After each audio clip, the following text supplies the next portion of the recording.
कुटुम्बकम्। ॐ स्वस्ति न इन्द्रो वृद्धश्रवाः स्वस्ति न पूषा विश्ववेदाः स्वस्ति नस्तार्क्ष्यो अरिष्टनेमि स्वस्ति नो बृहस्पतिर्दधातु। ओम शांति शांति शांति। जय श्री कृष्ण। जय श्री कृष्ण।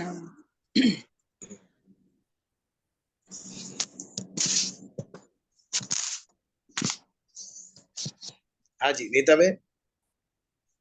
पहला ब्रह्म निर्वाण ज करूं। इदं तु ते गृह्यतं प्रवक्ष्यामि न सूयवे आद्यो मने कृष्ण निधूनमचावाद्यो कृष्ण ना गुणेला गाता गाता भव सागर तरी जावा द्यो मने भव सागर तरी जावा द्यो मने कृष्ण ना गुणेला गावा द्यो कृष्ण ना गुणेला गाता गाता पाप समुद्र भुगवता निरमा नैया ने पार उतरवा द्यो मारी नैया ने पार उतरवा द्यो मने कृष्ण ना गुणला गावा द्यो दंभ भरेली दुनिया छोड़ी दंभ भरेली दुनिया छोड़ी भक्ति मार्ग जावा द्यो मने भक्ति मार्ग जावा द्यो मने कृष्ण ना गुणला गावा द्यो पंथ विकट छे सुख दुख नो पंथ विकट छे सुख दुख नो कृष्ण प्रभु नो रखवाड़ो मारा कृष्ण प्रभु नो रखवाड़ो मने कृष्ण ना गुणला गावा द्यो मने कृष्ण ना गुणला गावा द्यो कृष्ण कन्हैया लाल की जय।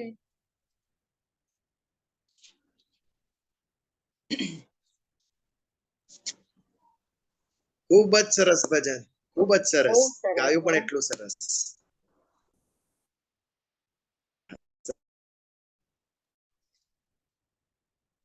ગુરુના આશીર્વાદ અને ભગવાનની કૃપા એનાથી થઈ શકે છે।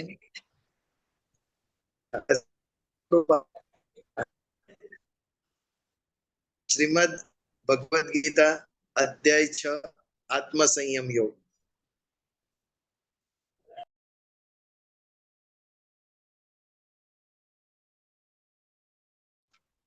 I think એમનો નેટવર્ક ડ્રોપ થયું પાછું।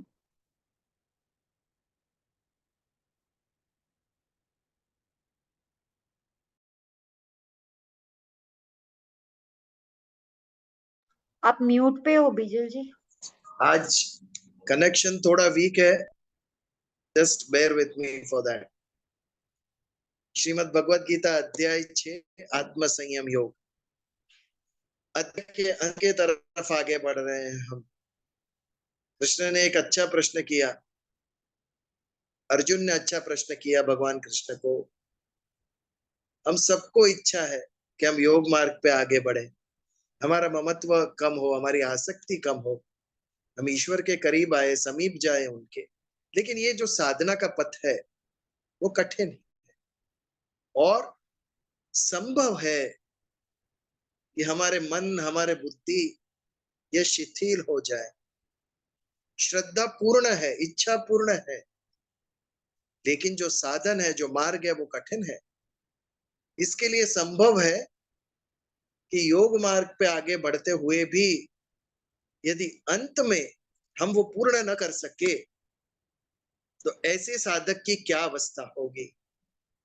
क्या अभी तक उसने जो कुछ भी प्राप्त किया है वो सब शून्य हो जाएगा? तो इसके लिए भगवान कृष्ण उनके मन के संशय दूर करते हैं। पार्थ नैवेह नामुत्र विनाशस्त्यस्य विद्यते नहीं कल्याण कृत कश्चिद दुर्गतिम तात गच्छति। पार्थ, ये आज तक जो मार्ग आपने सिद्ध कर लिया है, जितनी साधना आपने की है, वो कभी भी उसका विनाश नहीं होगा। जो कल्याणकारी कृत्य है, जो कल्याणकारी कर्म है, वो करने वालों की दुर्गति कभी नहीं होती। ये हमारे जीवन का ध्रुव वाक्य होना चाहिए। ये जो कल्याणकारी कृति करते हैं, दूसरों के कल्याण के जो कर्म करते हैं, उनकी दुर्गति कभी भी नहीं होती है। उनके जो कर्म होते हैं वो ही इतने बलवान होते हैं कि उनके इस लोक के भी जो भी उनके पाप है, जो भी के दुख है, वो मिटा देगा और उनके आने वाले जन्म के भी जो भी पुण्य है उसका, वो उसे एक अच्छा जन्म कर।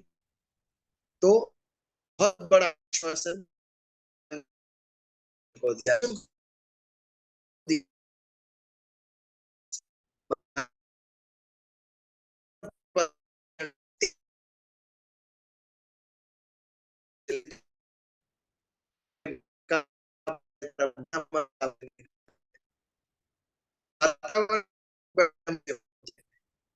ये बातें हमें अपने मार्ग से विचलित कर जाती है।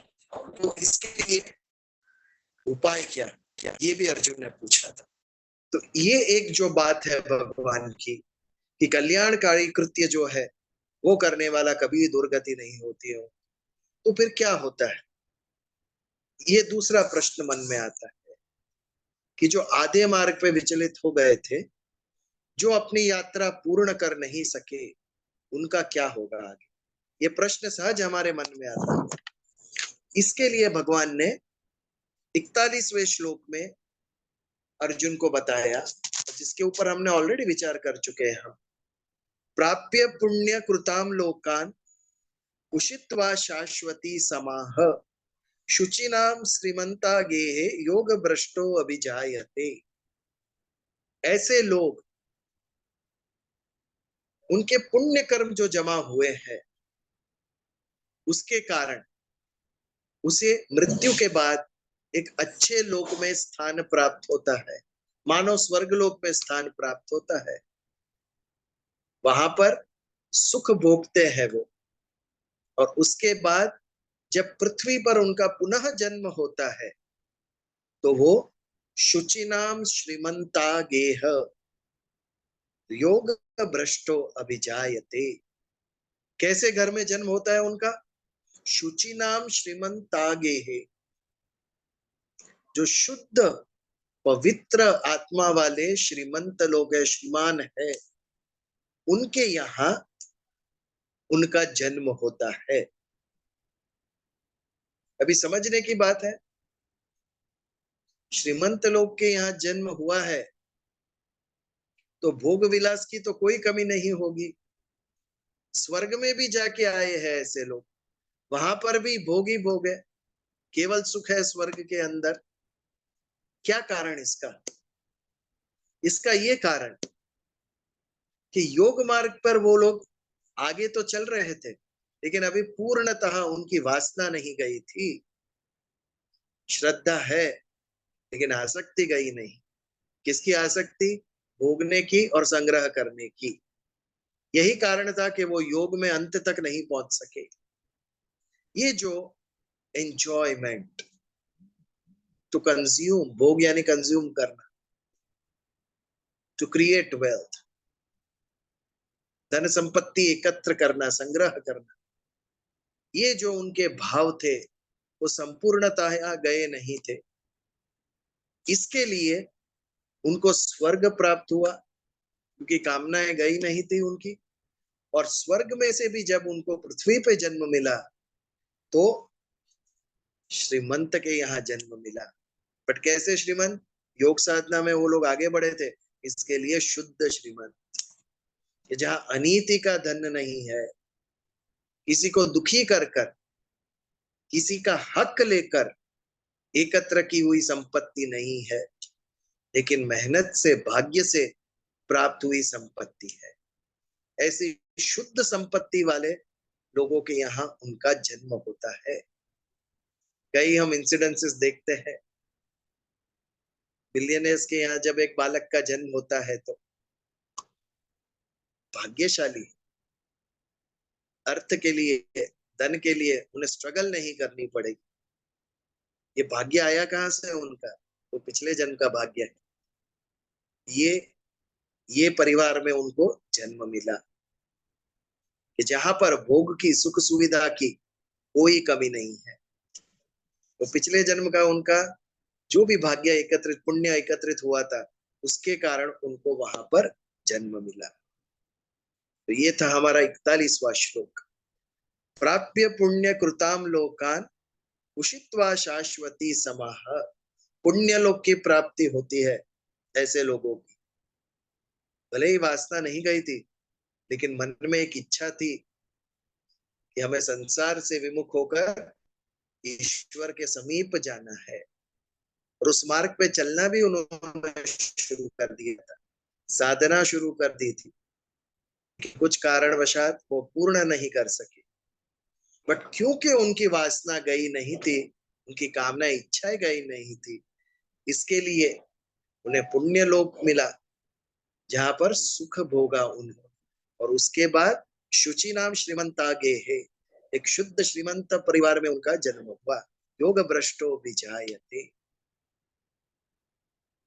जो योग के मार्ग से भ्रष्ट हुआ, जिसको पूर्ण नहीं हुआ है, उसको भी ऐसा अच्छा जन्म जहां पर सुख ही सुख है वो प्राप्त होता है। तो इससे भी आगे बढ़े हैं, उनकी क्या दशा होगी, ये आगे के श्लोक में, आज के श्लोक में हम आरंभ करेंगे। श्लोक नंबर 42। यदि भगवत गीता है आपके सामने तो पढ़िए। अथवा योगी नामेव कुले भवति धीमताम एतद्वि दुर्लभतरम लोके जन्म यदि दृश्यम।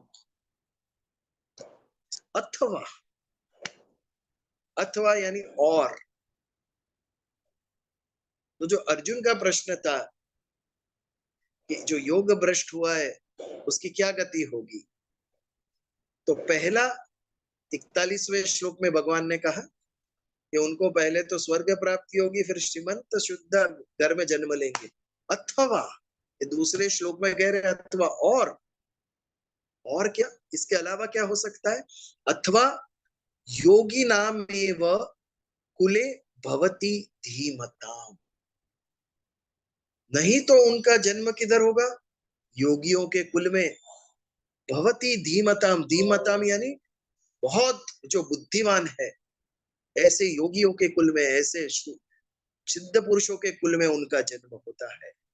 एतद्वि दुर्लभतरम, दुर्लभतर यानी आगे का जो जन्म बताया श्रीमंतों के यहाँ वो दुर्लभ है, और ये दुर्लभतर यानी उससे भी ज्यादा दुर्लभ, कंपैरेटिव डिग्री, और सुपरलेटिव दुर्लभतम, वो सुपरलेटिव।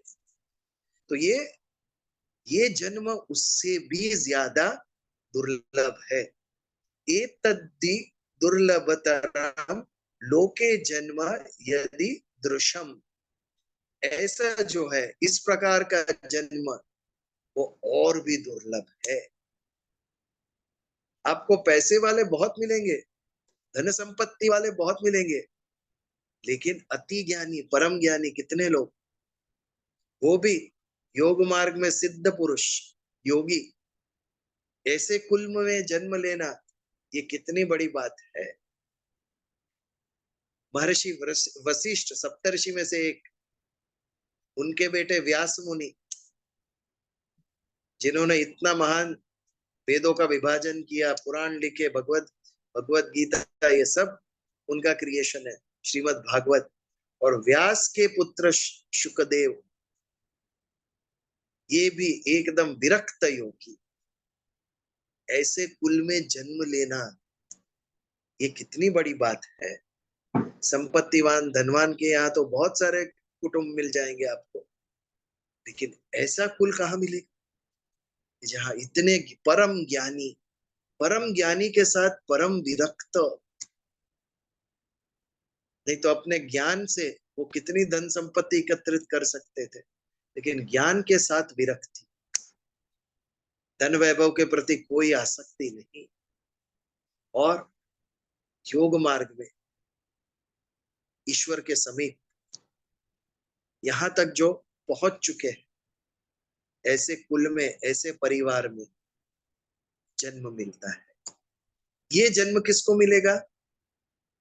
योग भ्रष्ट जरूर हुआ है, लेकिन जिनकी कामनाएं नहीं थी, जो वैरागी था, जिसका राग द्वेष ये सब निकल गया था, वो समत्व प्राप्त कर लिया था उसने।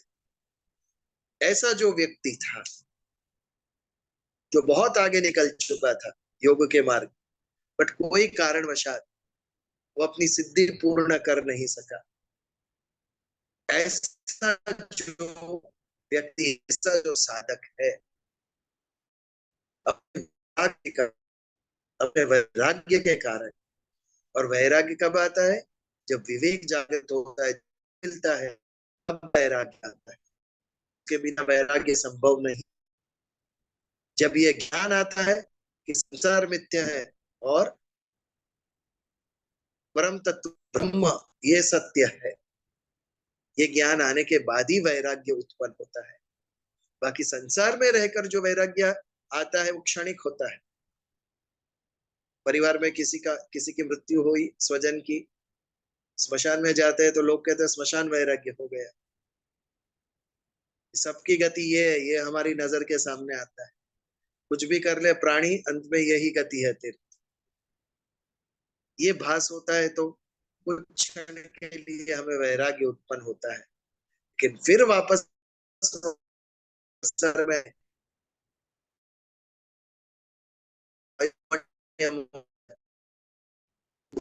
वो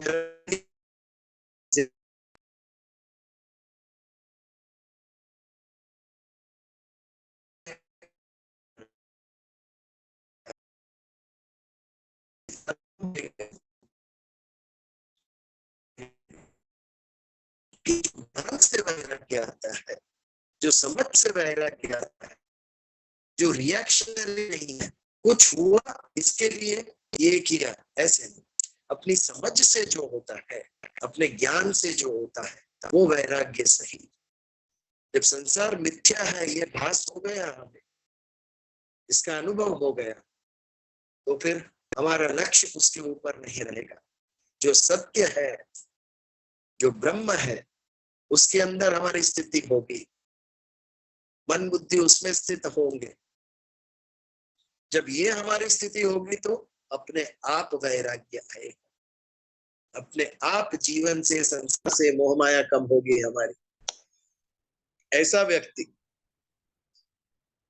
जो योग मार्ग पे आगे चला है, ऐसा वितरागी वैरागी, उसको ऐसा जन्म मिलेगा।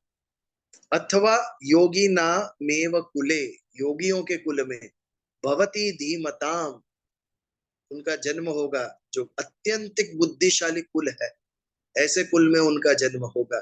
जो वैरागी साधक था, जिनकी योग साधना पूर्ण नहीं हुई, वो एतद्धि दुर्लभतरम लोके, और वो इस लोक में अति दुर्लभ, जन्म यदि दृश्यम, ऐसे जन्म उसको दुर्लभतर जन्म मिलता है।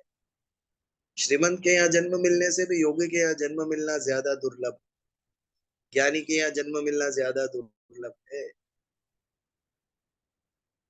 हमें प्रश्न होता है कि 10 साल की उम्र में बालक शंकराचार्य को सन्यास का भाव कहाँ से आया? इतनी कम उम्र में प्रहलाद को कहाँ से इतनी भक्ति उत्पन्न हुई? बालक ध्रुव इतनी कठोर तपस्या कैसे कर सका? ये कारण था। उनके पिछले जन्म की योग साधना का जो पुण्य था, उसने इस जन्म में जन्म से ही उनके अंदर भक्ति भाव लेकर आए थे। वो अपने जन्म से ही चाइल्ड प्रोडिजी कहते हैं। वल्लभाचार्य जी भी बहुत बड़े पंडित थे। बहुत कम अवस्था में ही शास्त्रार्थ करते थे, वेदों की चर्चा करते थे। इतने तेजस्वी थे वल्लभाचार्य जी भी, बहुत छोटी उम्र में। ये इतना ज्ञान कहाँ से लेकर आए वो इतनी छोटी उम्र में? और उम्र कैसी, 10 साल की, 12 साल की, जब बच्चे को खेल कूद के सिवा अन्य कुछ दिखता ही नहीं, सूझता ही नहीं। ऐसी अवस्था में उनको अध्यात्म के प्रति रुचि, ईश्वर के प्रति लगाव। ये चमत्कार होता कैसे है? इस जन्म का चमत्कार नहीं है। ये पिछले जन्म के बहुत बड़े साधक रह चुके होंगे ये सब। इसलिए इस जन्म में वो सारी पूंजी अपने साथ लेकर आए वो, और उसके कारण इतनी कम आयु में इतना कुछ प्राप्त कर चुके वो। ये भारत की एक अति दुर्लभ धरोहर है। इस अवस्था में, इस छोटी अवस्था में जो ज्ञानी यहाँ पर हुए हैं, विश्व में अन्य कहीं नहीं दिखेंगे आप। इस उम्र के भक्त, इस उम्र के ज्ञानी अन्य कहीं पर भी नहीं दिखेंगे आपको, जो भारत में दिखे हैं। उनके पिछले जन्म का पुण्य है ये जो इस जन्म में उन्हें उस अध्यात्म की तरफ, योग की तरफ, ईश्वर की तरफ जिसने आकृष्ट किया, उनकी वृत्ति ऐसी मिली, उनका स्वभाव ऐसा मिला। ये जो स्वभाव, जो वृत्ति उन्हें भोग की तरफ नहीं खींच रही थी,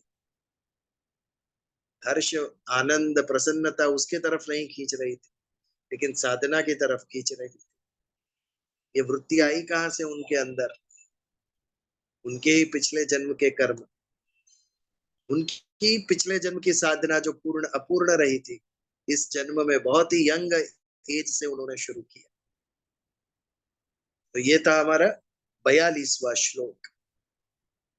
या तो शुद्ध श्रीमंत घर में जन्म मिलता है, या तो महान ज्ञानी योगी के कुल में ऐसे व्यक्ति को जन्म मिलता है।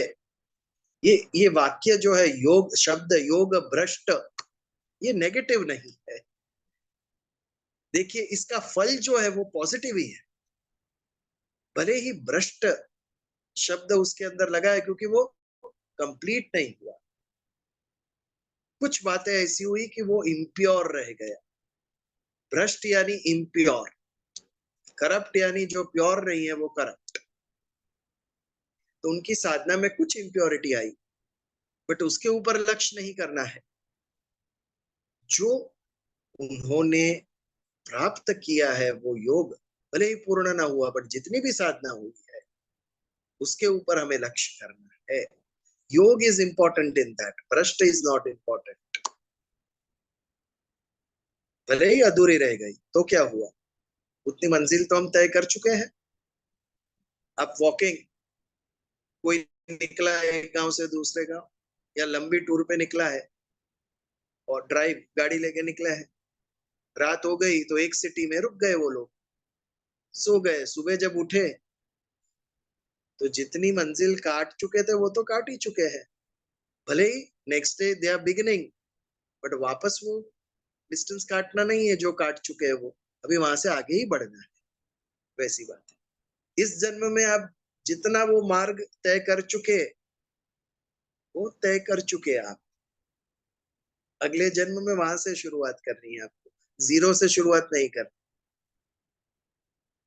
आप ग्रेजुएट हो गए TY BCom, फिर गैप ले लिया, और कुछ साल के बाद यदि आपको पढ़ाई पुनः स्टार्ट करनी है तो आपको वापस फर्स्ट स्टैंडर्ड से करनी नहीं है।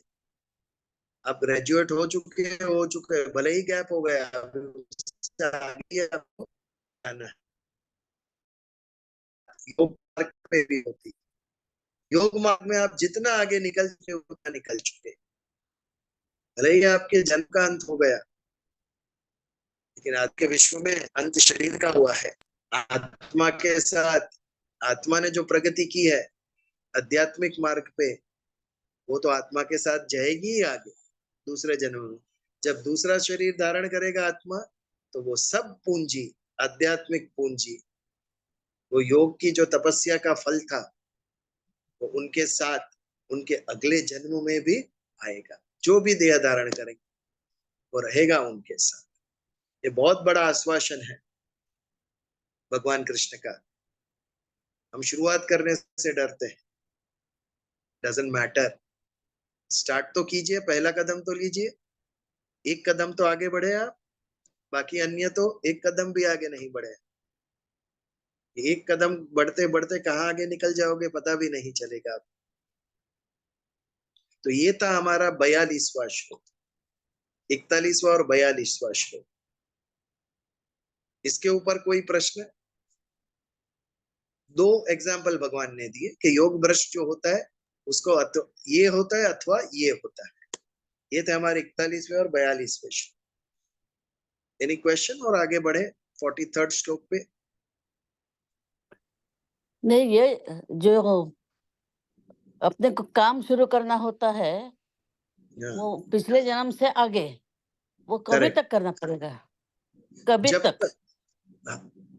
वो कोई नहीं बता सकता, ये केवल भगवान ही बता सकते हैं कि हमारी गति क्या है।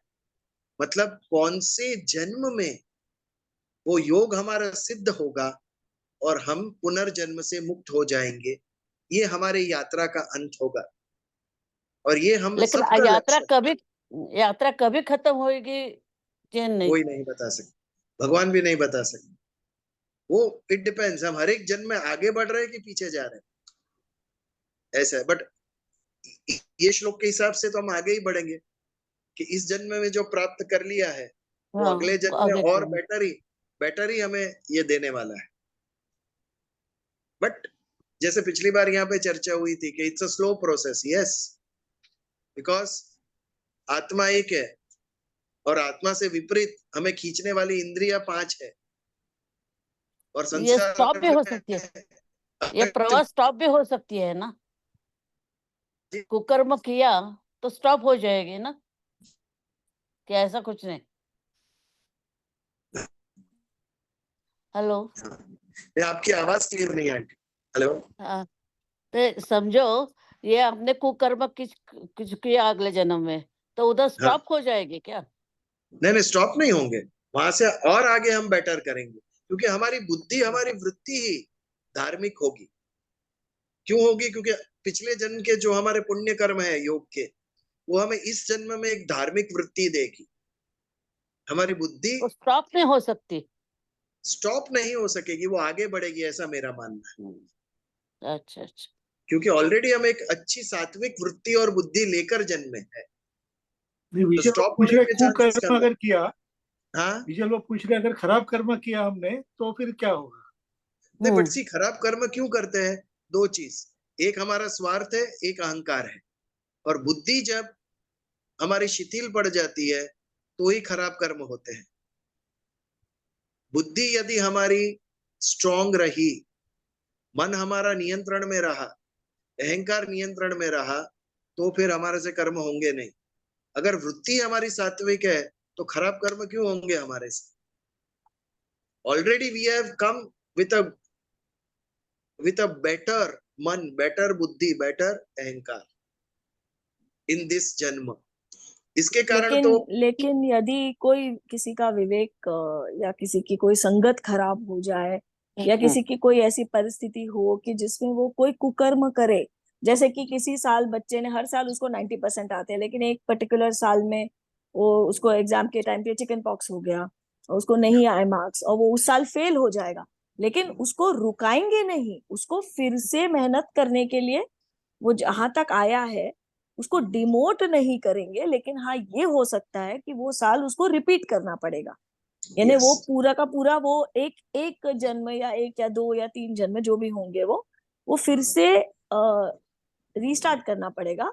एंड मतलब what I think what Usha aunty is asking is like regression to that level where you have you have really done something really bad, then yes there is a possibility that हम progress हुए हैं आत्मिक रूप से तो वो छुप जाएगा, जैसा वो अपने पहले एक श्लोक में था ना, जिस तरह से smoke hides the mirror, smoke hides the reflection, yes उस प्रकार से वो कुछ समय के लिए छुप जाएगा, लेकिन वो लुप्त नहीं होगा। हाँ, डिलीट नहीं होएगा। हाँ, एंड सी, पूरे जीवन का सम टोटल है। पूरे जीवन, कोई एक इंसिडेंस या 2 इंसिडेंस मत लीजिए जीवन का, सारे जीवन में आपने मेजोरिटी अच्छा और माइनॉरिटी में कुछ गलत हुआ है आपसे, तो that will be considered at the end of the life. आपसे 2, 4, 5 गलती हुई है, उसके ऊपर विचार मत कीजिए, उसके सामने आपने अच्छा कितना किया है। कर्म का सिद्धांत में तो सम टोटल देखा जाएगा, आपके अच्छे कर्म ज्यादा है या बुरे कर्म ज्यादा है। नहीं, समझो स्टॉप हो गया तो आगे मोक्ष मिलने को टाइम लगेगा। टाइम लगे, उधर 0 से स्टार्ट करना पड़ेगा अगर उतना हो गया तो। इसके लिए तो पिछली बार हमने ये चर्चा की थी ना कि 84 लाख योनिस, 84 लाख योनि में से पास होना पड़ता है, तब जाके हमें मुक्ति मिलती है।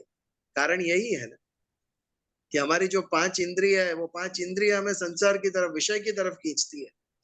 एक नैसर्गिक विषय और एक मैन मेड विषय, और उसके वो सामने जो विचार वो जो हमारा स्टोरी जो वो जो एक ईश्वर की तरफ स्टोरी हमें खींच के ले जाता है। वो जो एक स्टोरी जो थी ना व्याध मुनि की, जो he was a butcher by profession, हाँ, लेकिन वो बहुत एनलाइटेंड थे। तो जो वो कर्म करते थे, वो जो कहने को बहुत खराब कर्म था, वो जानवरों की हत्या करते थे वो, लेकिन उसको उसका पाप नहीं लगता था उनको, क्योंकि उनको आसक्ति नहीं थी उसमें। उसी प्रकार से यदि कोई ऐसे डिफिकल्ट, कठिन परिस्थिति में कोई कुकर्म किसी से होता है, तो वो कौन से, it is not to be just seen as a कुकर्म, वो किस संदर्भ में, कौन से सर्कमस्टांसेस में हुआ है, उसके हिसाब से हमको उसका लोड हमारे ऊपर आएगा। બીજલભાઈ, કોઈ પણ કારણથી કે કોઈ પરિસ્થિતિને લીધે અચાનક મૃત્યુ થઈ જાય તો પણ એ અંતકાળે સાધના ન કરી શકે, करेक्ट, એવું પણ બને, એટલે યોગ ભ્રષ્ટ. બસ ધેટ ઇઝ યોગ ભ્રષ્ટ, કે કોઈક કારણસર એ પૂર્ણ ન કરી શક્યા આપણે, પણ જ્યાં સુધી આપણે અચાનક જેટલું કર્યું છે એને લીધે આવનાર જન્મમાં આપણને સારી બુદ્ધિ, સારી સાત્વિક વૃત્તિ આ મળશે જ, અને એ સાત્વિક વૃત્તિ આપણી પાસે એનાથી પણ સારું કાર્ય કરાવશે। કે આજે જો આપણને અધ્યાત્મમાં રસ હોય તો આ વૃત્તિ આપણી શુદ્ધ વૃત્તિ છે, સાત્વિક વૃત્તિ છે, એ ક્યાંથી મળી? કોઈને નથી ખબર ક્યાંથી મળી, આપણે લઈને આવ્યા ગયા જન્મમાંથી, કે આપણને આ શુદ્ધ સાત્વિક વિષયમાં રસ પડે છે, એવું છે। Anything else? मतलब सात्विक वृत्ति और दुर्बुद्धि का वो प्लस माइनस हमेशा होता रहेगा। होता रहेगा। हम जितना अच्छा कर्म करेंगे, अच्छी बुद्धि, अच्छा शुद्ध मन हमें दूसरे जन्म में मिलता रहेगा, जो हमसे अच्छे कर्म ही करवाएगा सहजता से, नेचुरली। जैसे 2 भाई की कथा हम हमेशा देखते हैं, एक देवव्रत और एक सिद्धार्थ। एक की वृत्ति क्या थी? हंस को मारूं, और दूसरे की वृत्ति क्या थी? हंस को बचाऊं। एक ही उम्र के, एक ही महल में रहने वाले 2 कजिन ब्रदर थे। ये कहां से आई वृत्ति? एक को मारने में आनंद मिलता है, एक को बचाने में आनंद मिलता है। वो सहज वृत्ति उनके पिछले जन्म के कर्म थी, कि जिससे ऐसी अच्छी सात्विक वृत्ति प्राप्त हुई उनको। हमारे साथ भी यही होता है, नेचुरली हम अच्छे होते हैं। लेकिन हमको तो समझता नहीं ना पिछले जन्म में हमने हाँ, सत्कृत्य समझता किया नहीं, या दुष्कृत्य किया।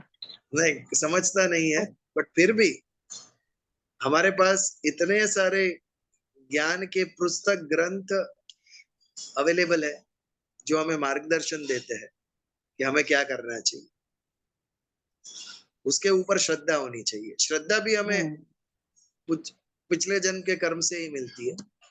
हाँ, साक्षात कृष्ण समक्ष खड़े हैं, लेकिन दुर्योधन को श्रद्धा नहीं थी उनके ऊपर।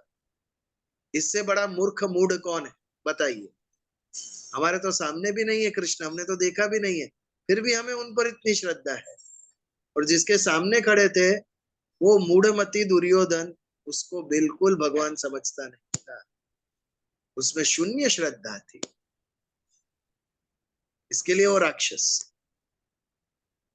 इसके लिए उसका अंत ऐसा हुआ। तो ये हमारा सौभाग्य है। यदि मतलब हमें जो साधु होता है उसको हाँ, पिछले जन्म से कर्म का ही ये मिलता है, रिवॉर्ड मिलता है। यस यस, जो अभी मैंने शंकराचार्य जी का कहा, 10 साल की उम्र में सन्यास का भाव हुआ, खेल कूद के प्रति जरा भी आकर्षण नहीं। ये वृत्ति कहां से आई उनके अंदर, ये बात है। तो ये था हमारा 42वां श्लोक। अभी 43rd श्लोक के ऊपर आगे बढ़ते हैं कि जिसको ऐसा जन्म मिला, कैसा जन्म, बुद्धिमान योगियों के कुल में जिसको जन्म मिला, उसको पिछले जन्म में वो वैरागी था, योग मार्ग पे चल रहा था, लेकिन कोई कारणवशात उसका योग सिद्ध नहीं हुआ। ऐसे वितरागी योग भ्रष्ट, उसको जब ज्ञानी के कुल में जन्म मिलता है तो वो क्या करता है आगे, या उसका जीवन कैसा होता है, वो 43rd श्लोक में हम देखेंगे। तत्र तम बुद्धि संयोगम लभते पौरदेहिकम यतते च ततो भूयः संसिद्धो कुरु नंदन। तत्र तम बुद्धि संयोग, बुद्धि संयोग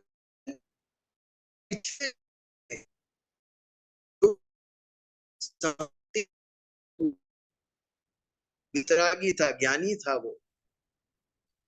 वो संपत्ति उसे ये जन्म में भी लभते, उसे प्राप्त होती है, जो पिछले जन्म में उसने एकत्रित की थी। पौर देहिकम यानी आगे के पिछले जन्म में उसने जो बौद्धिक योगिक संपत्ति जो उसने बुद्धि संयोग, बुद्धि से प्राप्त की थी, वो इस जन्म में भी उसे प्राप्त होगी। यतते च ततो भूयः, फिर उस संपत्ति का, उस बौद्धिक संपत्ति का उपयोग करके वो इस जन्म में उसी योग मार्ग पे आगे बढ़ता है। संसिद्धो कुरु नंदनो, फिर वो उसका उपयोग इस जन्म में यौगिक सिद्धियों को प्राप्त करने में लगाता है। वो जो पिछले जन्म में उसे बौद्धिक संपत्ति प्राप्त हुई थी, वो बौद्धिक संपत्ति के कारण, बुद्धि के कारण ही वैराग्य आता है। वैराग्य साधन किसका है, ज्ञान योगी का साधन है वैराग्य। जो ज्ञानी होता है उसको सहजता से वैराग्य उत्पन्न होता है, क्योंकि उसे राइट एंड रॉन्ग, सत और असत, इसका भेद अपने ज्ञान से प्राप्त हुआ होता है। तो दो बात है, एक हम स्वयं वो लेकर आए, या दूसरा हमें किसी महानुभाव का ये प्राप्त हो, सानिध्य प्राप्त हो। ये भी उतना ही इंपॉर्टेंट है।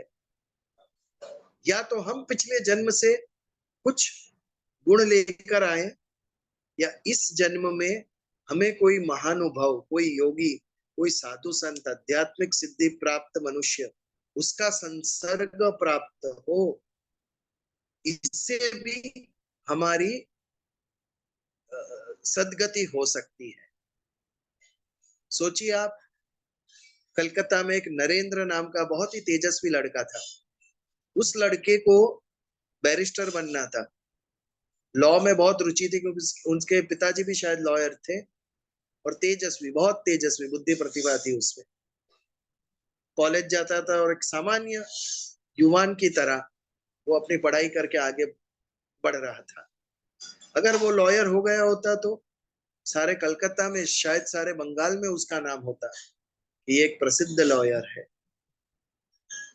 लेकिन उस युवान ने क्या ऐसा उसके जीवन में हुआ कि उसको एक महानुभाव का सत्संग प्राप्त हुआ और उसके जीवन की दिशा बदल गई। वो युवान का नाम था नरेंद्रनाथ, और महानुभाव जो उन्हें योगी प्राप्त हुए उनका नाम था रामकृष्ण परमहंस। और रामकृष्ण परमहंस के संसर्ग में आकर वो तेजस्वी युवान नरेंद्र बना स्वामी विवेकानंद, जिसने सारे विश्व में हिंदू धर्म की ध्वजा पताका लहराई। वैश्विक पटल पर वो प्रसिद्ध हुए। कब हुए? जब एक आध्यात्मिक जीव के साथ उनका संसर्ग हुआ तब। ये भी उनके पिछले जन्म की योग साधना का फल होगा, अन्य किसी को नहीं। उनको ही रामकृष्ण परमहंस का सानिध्य प्राप्त हुआ। और रामकृष्ण का सानिध्य तो अन्य कितने लोगों को प्राप्त, अन्य कितने शिष्यों को प्राप्त हुआ होगा, लेकिन जैसा चरित्र विवेकानंद का डेवलप हुआ अन्य किसी का नहीं हुआ। ऐसा क्यों? टीचर तो एक ही है, शिष्य तो अनेक है, लेकिन कोई एक ही अति तेजस्वी उसमें से निकला। ये सब हमने पिछले जन्म की जो यात्रा हमारी अधूरी थी, इस जन्म में वो यात्रा हमने वहां से ही आगे शुरू की। इसके लिए अन्य से ज्यादा उस मार्ग पर उन्हें सिद्धि प्राप्त हुई, क्योंकि जो अगले हमारे जन्मांतर के योग की पूंजी है वो कभी नष्ट नहीं होती। हम जो कल्याणकारी कृत्य करेंगे वो कभी उसका नाश नहीं होगा। तो हमारा ध्येय जीवन का यही होना चाहिए। हम सब मनुष्य हैं, हम सबसे गलती है, हम सब राग द्वेष से ग्रस्त है, लेकिन उसमें भी हमें एक जागरूकता लानी पड़ेगी। एज फार एज पॉसिबल हमसे अच्छे कर्म हो, हमसे लोगों का कल्याण हो, दूसरों को लाभ हो, ऐसा हमारा कर्म हो। हमारी बुद्धि, हमारा मन ईश्वर में लगाएं, जिससे ईश्वर से और समीप हम जा सके। हमारी मति शुद्ध करे भगवान। अच्छे कर्म हम जब करने लगेंगे, अपने आप हमारे मन और बुद्धि स्वच्छ होते जाएंगे। जब तक हम स्वार्थ युक्त कर्म करेंगे, उतने हमारे मन और बुद्धि स्वार्थी होते जाएंगे। जो नसीब वाला है उसको एक ऐसा वायुमंडल प्राप्त होता है, एनवायरमेंट, कि जहां पर धर्म की चर्चा हो, जहां पर ज्ञान की चर्चा हो, जो व्यक्ति एक जिज्ञासु हो, तो मुझे जानना है ये कैसे होता है। तो ऐसा तेजस्वी, वैराग्य प्राप्त लेकिन योग भ्रष्ट व्यक्ति, तत्र तम बुद्धि संयोगम लभते पौरवदेहिकम यतते च ततो भूयः संसिद्धौ कुरुनंदन। ऐसा व्यक्ति अपने बुद्धि संयोग से, जो उसको पिछले जन्म की बुद्धि की संपत्ति प्राप्त हुई हो, उससे वो वहां से शुरुआत करेगा, वो संपत्ति का उपयोग करेगा, तो उसके लिए योग मार्ग पे आगे चलने का साधन बनेगा, और वहां से वो अपनी आध्यात्मिक यात्रा शुरू करेगा। जो पिछले जन्म में अधूरी छूटी थी वहां से स्टार्ट करेगा, तो इस जन्म में और प्रगति करेगा, और नए चरण प्रस्थापित करेगा वो आध्यात्मिक मार्ग। और ऐसे धीरे धीरे धीरे जन्मांतर के जो हमारे फल है वो हमें मोक्ष की तरफ लेकर जाएंगे।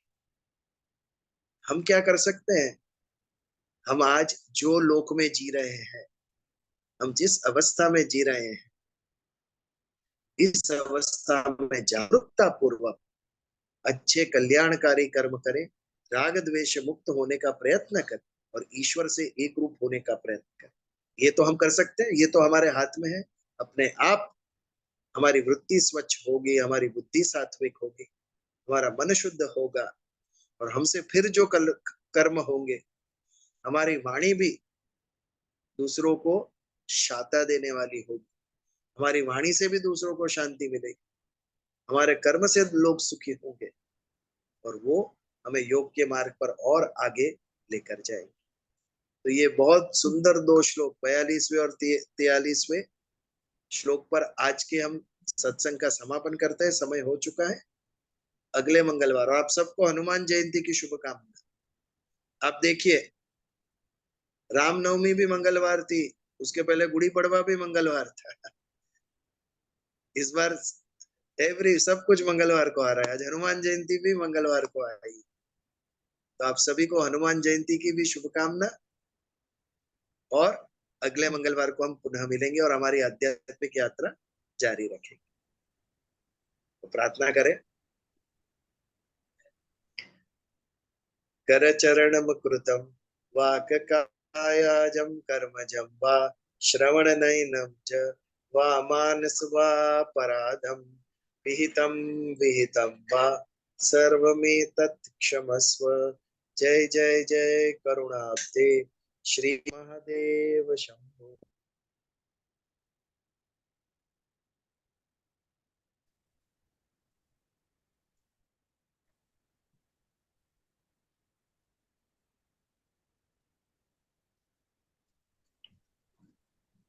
जय श्री कृष्ण। जय श्री कृष्ण।